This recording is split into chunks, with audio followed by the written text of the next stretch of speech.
My friends, it's a new day on our journey through life, in our journey together through the whole Bible chapter by chapter, verse by verse. And today I want to try and give you some helpful hints for the journey, because today we're looking at Numbers chapter 10, verses 11 through to the end. You know, in the Old Testament, the journey of the children of Israel from Egypt to the Promised Land, well, it started out rather well, I suppose. They left Egypt and they camped at Mount Sinai and they stayed there for almost a year. Now, during that time, God gave Moses the instruction for the Tabernacle, and that was recorded in the book of Exodus. Then in the book of Leviticus, he provided instructions on what to do with the Tabernacle.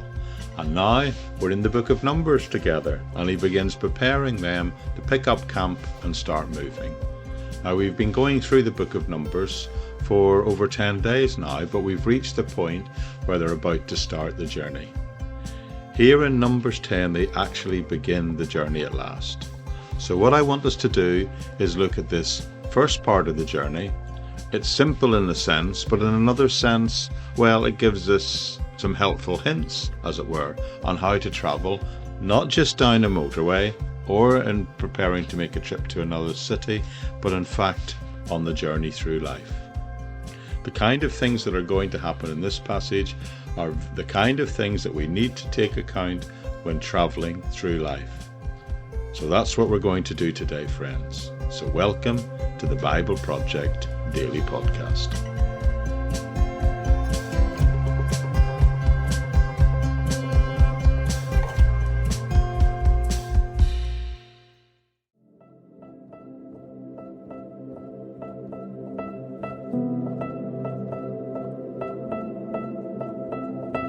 Okay, let me remind you that in this book of the Bible now for 2.5 books, almost a year, we've been camped at Mount Sinai.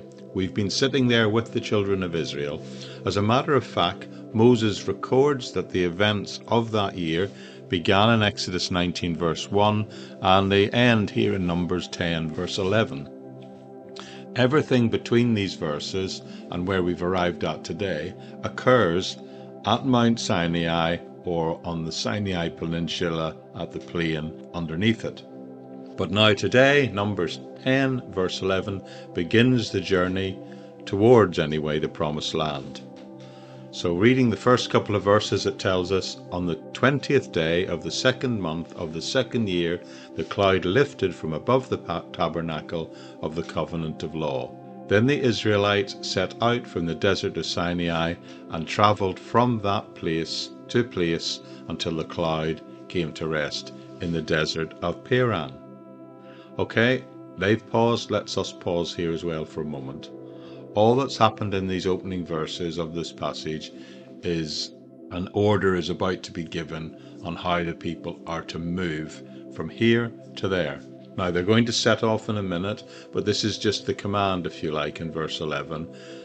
They pick up the tabernacle and they're beginning to move. So verse 11 gives us the date.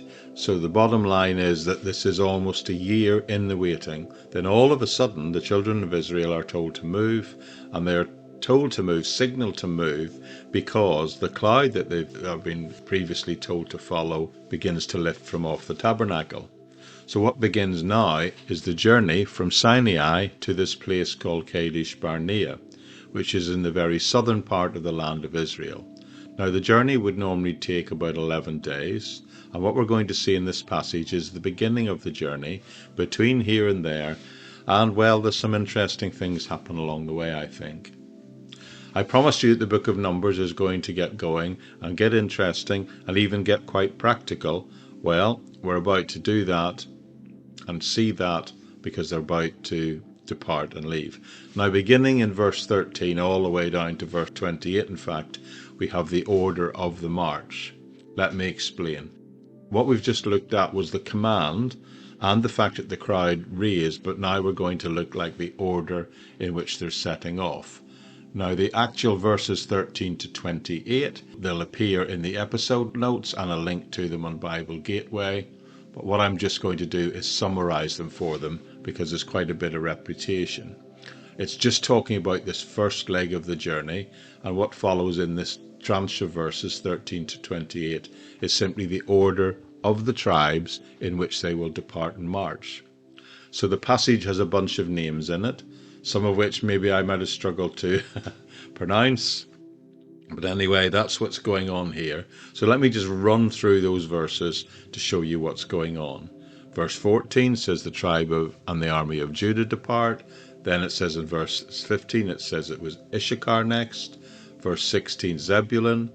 Verse 17, we see the tabernacle being taken down. So basically what this is talking about is that being moved and those Levites who were given that responsibility, which were described to us early, that section of Levites. Then in verse 18, the whole camp and community of Reuben moves. Verse 19 says it's Simeon next. Verse 20 is Gad. Then in verse 21, we see more of those Levites again, those ones who were responsible for the furniture of the tabernacle. And then verse 22 is Ephraim. Verse 23 is Manasseh. Verse 24 is Benjamin. Verse 25 is Dan. And verse 26 is the children of Naphtali. Verse 26 is the children of Asher. And then finally, verse 27 is Naphtali. And that's the 12 tribes. Now, I've just given you the names of the 12 tribes, but all those verses not only tell you the names of the tribe and the leaders of each tribe, but in each case it gives their father and son and mentions, of course, the armies and the divisions and the people within each of those community groups. So verse 28 is the conclusion of that section, and it simply tells us that this is the order of the march. So these opening verses, where the order to march was begun, the cloud lifted, and then verses 13 to 28 is the order in which the people left the camp and departed. So we can take these verse 28 as a sort of clue as to what's going on here.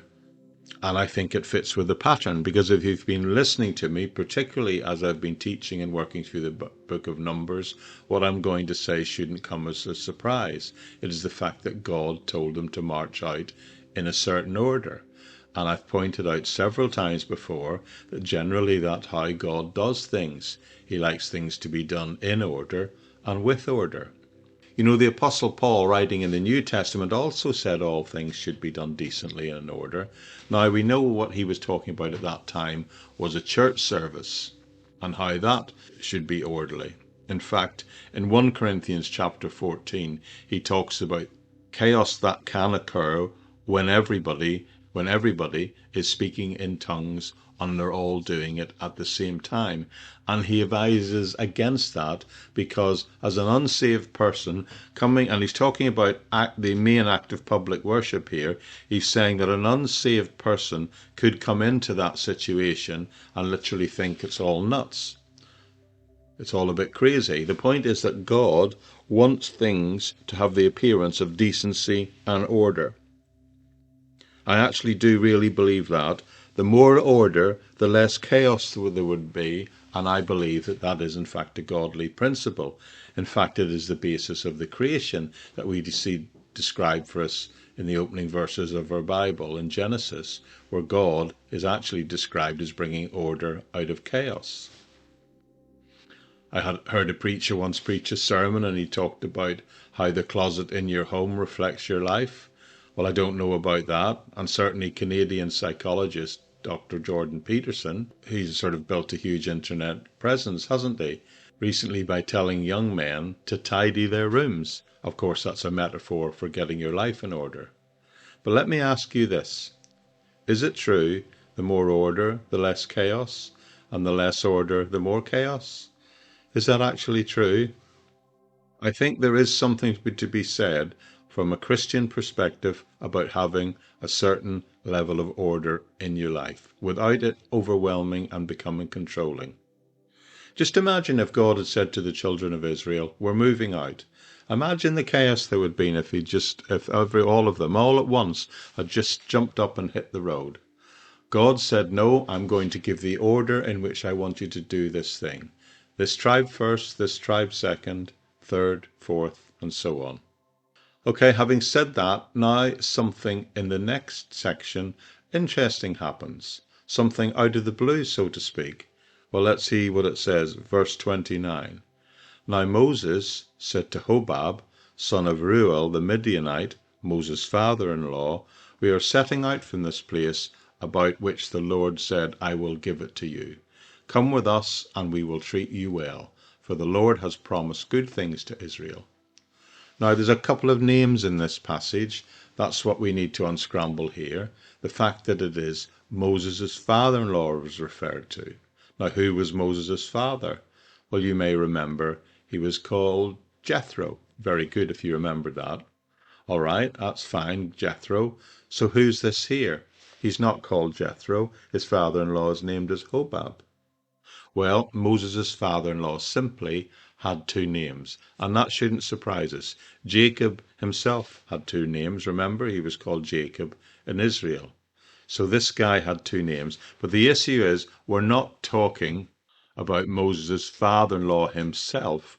We're talking about Moses' brother-in-law, the son of his father-in-law, Hobab. So here Hobab is invited to go with us, and Moses says, come with us and we'll treat you well. Now this is interesting. Moses is telling them, we're as a nation heading out to the promised land, and we want you to accompany us. Someone on the periphery of his family, but perhaps not viewed as part of the children of Israel at that point. And he adds, if you do come with us, we're going to treat you well. And his answer was this, no, I will not go. I'm going back to my own land and my own people. But Moses said, please do not leave us. You know where we can camp in the wilderness. You can be our eyes, and if you come with us, we will share with you whatever good things the Lord gives us. That's verses 30 to 32, by the way. So we see here Hobab replies initially, no thanks. I want to go instead with my own family back to my own land and my own relatives. So he seems to decline the offer at first. Well, what's going on in these verses is Moses has given the order for the people to up and go. And now at this point he turns to his brother-in-law and makes an offer to him and says, come with us. And notice he says, you can be our eyes. And that's why he's actually practically asking him to go. They needed him to help with the journey, and he actually says, you'll be better off if you come with us, and we'll treat you well if you come with us. Now, this episode raises a couple of questions. First of all, should he have asked him to go? It would seem that this brother-in-law knew the territory, so of course he could advise on the terrain. He maybe knew where the oases were and other features of the land. He knew the land, he knew the specifics. So Moses, yes, he's following the Lord, but he's also looking for other people's practical advice and help. And I think that's very interesting. I think Charles Haddon Spurgeon, that famous preacher of the 19th century, his sermon in this passage throws some light on this for us. He says, what we ought to learn from this is that while we seek the guidance of God in providence, yet we may frequently find direction and guidance in the use of our own common sense, our own discretion, that which the Lord has already endowed us. We don't lean on our understanding, but neither do we ignore it. God wants us to act intelligently as well as faithfully believing. So I think that's what's going on here. Moses was simply using common sense, while at the same time you could say he was encouraging someone on the periphery of his family to follow them and by nature follow the Lord. So the other question this raises about this event is, did he go? Well, the text doesn't say anything here. It doesn't give us any hints. But most commentators agree that he did. And this is based on the fact that later on we will see that his family ends up in the promised land. So it's probably more than likely that he actually went with them. As a matter of fact, one commentator I read said that this was in fact an act of evangelism. Well, I do know this. In the journey of life, maybe we should try and take others with us as well. We should, of course, share the good news with them, and we should minister to them in the love of God through their journey of life. Okay, there's one more part to this passage, closing it off, beginning at verse 33 to the end at verse 36. It tells us this. So they set out from the mountain of the Lord and travelled for 3 days. The ark of the covenant went before them, And during those 3 days, they went to find a place of rest. The cloud of the Lord was over them by day, and when they set up from camp at night. Whenever the ark set out, Moses said, "Rise up, Lord, may your enemies be scattered, may your foes flee before you." And whenever it came to rest, he said, "Return, Lord, to the countless thousands of Israel." The only extra detail given here is it says they departed from the mountain of the Lord. Can I remind you what the mountain of the Lord is? It was the name of that Mount Sinai. It was where the Lord met Moses, and it was called the mountain of the Lord for that reason, Mount Sinai. And the other thing in the verses is it confirms that the cloud is still leading them. But it also tells us that they start out in the morning, and that's a clue there when it says, "Rise up, let your enemies be scattered, and let those who hate you flee." So in other words, he rises up every day and he prays for the Lord's protection. He's praying for his presence and the conquering power of the Lord to be with his people as he leads them on. And then at the end of the day, at the night, when they sat down and they rest, it says they rested in the Lord. So in the morning, you might say he prayed for victory, and in the evening he prayed that the Lord would return and watch over his people as they rested. So basically, we see Moses praying during the journey as well as every morning and evening. I suppose you can guess what I'm going to say next, that this is similar to what we ought to be doing. Praying every morning, praying every evening, praying every day, praying regularly. So in the journey of life, just like the journey of the children of Israel, pray. Pray every morning, pray every day, pray all the time. Pray for the Lord's protection and pray for the Lord's blessing. Okay, let me try and sum this up. Might I suggest that in summary, this journey includes three elements. First of all, they all march together in order. Secondly, it involves an invitation to others. In this case, we see it through Moses' brother-in-law. And thirdly, it invites the Lord to be with us every step of the way. Let me suggest in our journey of life, we need to remember these three things also.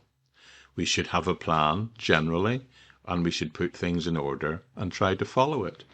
But that should include other people, listening to them, encouraging them, ministering to them. And finally, don't forget the Lord's involvement in all this. Morning, evening, all day, every day, in fact. Now, I know this is really simple, straightforward stuff, but I sometimes think we need it in this way because we get so wrapped up in life, we get so involved in running here and there, to and fro, that we live a life where we're just frazzled all the time. My generation worked all the time and then crashed in the evening and watched their television. This new generation goes through life and does the same thing, except the only difference perhaps is the evening is spent thumbing their phones or their tablets, and any moment of the day where there's a moment's break, they do the same things. And we can, friends, be led to sometimes forget that the most important thing in life are relationships. Relationships with other people and relationships with the Lord. I would suggest that the basic message of the whole New Testament is about relationships. Remember, they asked Jesus what was the greatest commandment, and he said to love the Lord your God. Okay, that's good. But then he sort of said, let me give you some bone advice. Let me add something on top of that. And he said, you should love your neighbor as yourself. I think that's also what is being said here. The most important thing is not just the word and the law, in this case the Torah, that although that is absolutely vital to have that in your life, what is the most important thing is that you live that out in your relationships, and that you should try and include this journey through God's word and God's will. And in it you should try and include and encourage your friends and family to join you on that journey. So in the journey of life, we are reminded not to forget the Lord, but also not to forget other people.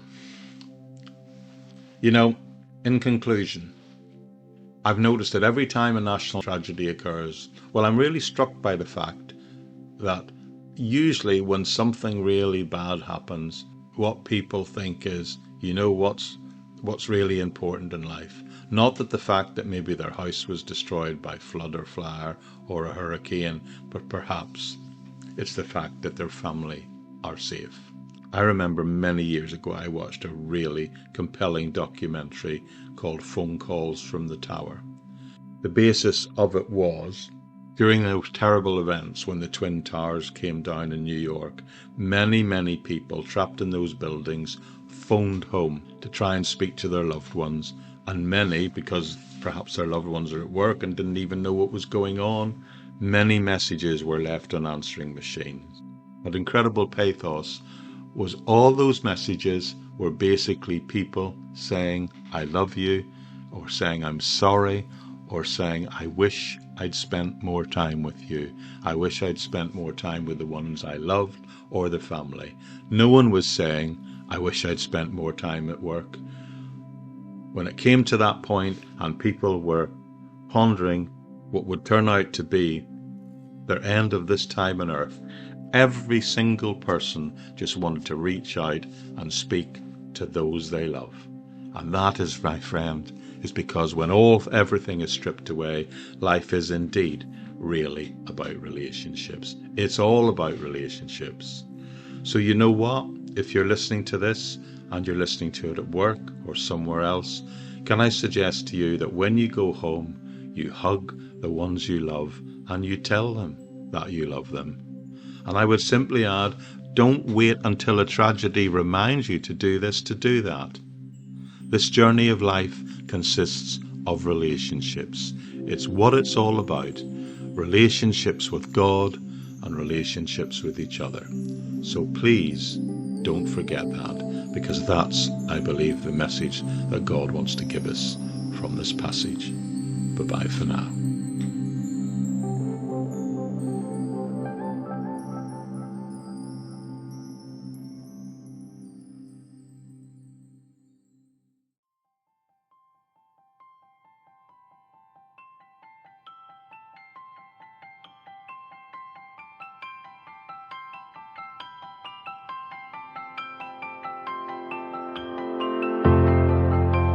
Okay, friends, that's it for today. You've been listening to the Bible Project Daily Podcast, a journey together through the whole Bible, chapter by chapter, verse by verse. My name's Jeremy McCandless, and you can subscribe to this podcast wherever you get your podcasts from. It's free, freely available. You just click and subscribe wherever you get your podcasts from, or wherever you listen to, and that way you'll get a notification every time a new episode's dropped, and that way there's no reason for you to miss a single episode. The plan is to journey through the whole Bible, chapter by chapter, verse by verse. We'll be 3 years into what I believe will be a 10-year journey this coming June. Feel free to drop in where you've picked it up, or maybe consider, if you want, going back to the start and doing it at whatever pace suits you. We're over 750 episodes in now. You'll find, hopefully, an episode notes page and some extra links wherever you get your podcasts from. But if you're not seeing those links as active links, if you drop in and visit us someday at the Bible Project at buzzsprout.com, where it's hosted, you'll find links to not only the episode notes, but a full transcript of everything I've said, as well as places like the socials, LinkedIn, the YouTube channel, and a place called Patreon, that community of people who are enabling this podcast to be free all around the world for so many people. Without them, quite simply, I would not be able to do this. So thanks to them, thanks to you guys in the Patreon community, but thanks to each and every one of you who have made the decision to come along with this journey to me and have encouraged me and inspired me to stay committed to this journey, which, Lord willing, we will complete together over the coming months and years. Thanks for being with me today. Bye-bye for now.